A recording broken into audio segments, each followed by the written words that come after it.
La section spectacle, ça va être tout le travail autour de l'éphémère en fait. Par exemple, dans des vitrines, tout ce qui va être de l'ordre du travail dans la publicité, du décor, du cinéma, parfois des effets spéciaux aussi, des animatroniques, des choses comme ça. Tout le travail du volume en fait, qui va nous permettre de transmettre en fait une ambiance, une émotion, des choses comme ça au sein de tous les arts visuels, mais de manière éphémère. En première année, on a beaucoup de pratiques de fondamentaux en fait. On va être surtout au niveau du dessin, au niveau du travail du volume, beaucoup de modelage, etc. Et en atelier, on essaye de travailler sur les fondamentaux qui sont donc au départ les techniques de base. Donc on apprend beaucoup le travail du plâtre. Au départ, c'est quelque chose qu'on utilise beaucoup, parce que c'est quelque chose qui est assez facile à mettre en œuvre en fait une fois qu'on a compris son système et qui nous permet de faire des maquettes assez rapidement, de monter des choses et d'avoir un rendu solide et appréciable en fait de sculpture, de décor, de plein de choses. Donc on est peut-être plus dans le travail plus pratique la première année et plus ça va et ça nous dirige en troisième année vers un diplôme qui se prépare avec un mémoire et puis et quelque chose en fin d'année qui est le projet de fin d'année qui va amener à la fois de la réflexion et du savoir-faire. Alors bonjour, moi je m'appelle Oriane Gibert, j'ai 19 ans. Je suis en deuxième année de DNMAD spectacle, sculpture appliquée à l'espace scénique. Et à la base, je viens plutôt de la région nantaise, de la province, la campagne, etc. Au début, je suis arrivée dans l'école et j'ai vu un grand panneau spectacle. Et ça m'a tout de suite attirée parce que c'est un univers qui me parle, l'expression plastique à travers des événements. Et d'abord traverser toute une salle de plâtre et de moulage, etc. Et le fait de rentrer dans un univers très particulier m'a tout de suite parlé et je me suis rendu compte que j'avais besoin en fait de pouvoir m'exprimer à travers des univers, créer des scénographies avec de la lumière, des sculptures, du volume, et que c'est vraiment à travers ça que moi, personnellement, j'arrive le mieux à m'épanouir et à m'exprimer.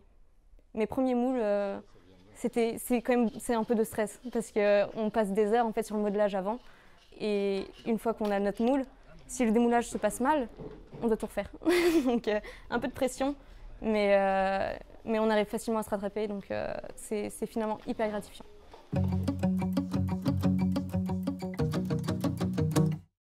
Donc je vais vous présenter un projet que j'ai pu faire, qui était en fait un projet de vieillissement.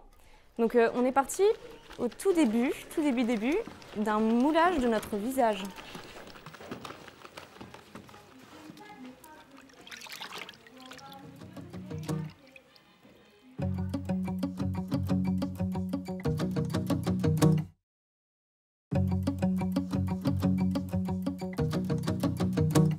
Donc il y a toute une technique avec ce qu'on appelle de la ginate, et donc une empreinte réelle de notre visage qu'on va ensuite tirer en plâtre. Donc sur ce tirage en plâtre, après, on fait un modelage en plastiline. On a fait tout un travail en fait de vieillissement du visage, comment les masses allaient tomber avec l'âge, les joues se creuser, les rides se placer, etc. Et une fois qu'on a fait tout ce travail de modelage qui était assez long, on a fini par faire donc le tirage. Là vous avez donc mon visage jeune et le visage vieux en négatif qui vient se poser par-dessus.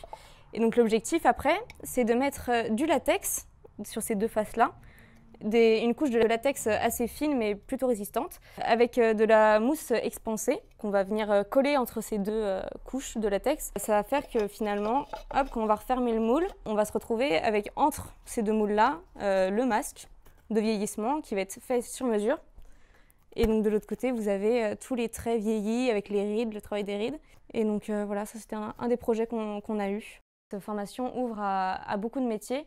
On peut se retrouver vraiment dans des milieux assez diversifiés qui vont finir sûrement par se préciser lorsque j'aurai fait des stages. Je sais que ce qui m'intéresse principalement, c'est les arts vivants. En tout cas, tout ce qui est dramaturgique m'intéresse énormément, mais je ne souhaiterais pas me limiter seulement à ça. C'est des études qui sont assez transversales, il est possible de passer d'un corps de métier à l'autre. On ne peut pas nous mettre dans une case en fait, parce qu'on va être tantôt sculpteur, tantôt prototypiste, on peut travailler justement avec des designers, on va pouvoir aussi être en charge d'équipes qui travaillent dans des vitrines, voilà, au sein de bureaux d'études, lorsqu'il y a besoin de créatifs aussi également, mais toujours dans le monde du volume et de l'éphémère. On n'est pas des artistes, on est des artisans d'art, donc ça ne veut pas dire qu'on ne réfléchit pas du tout, bien au contraire, mais par contre on est toujours au service de la personne qui va vouloir travailler avec nous en fait.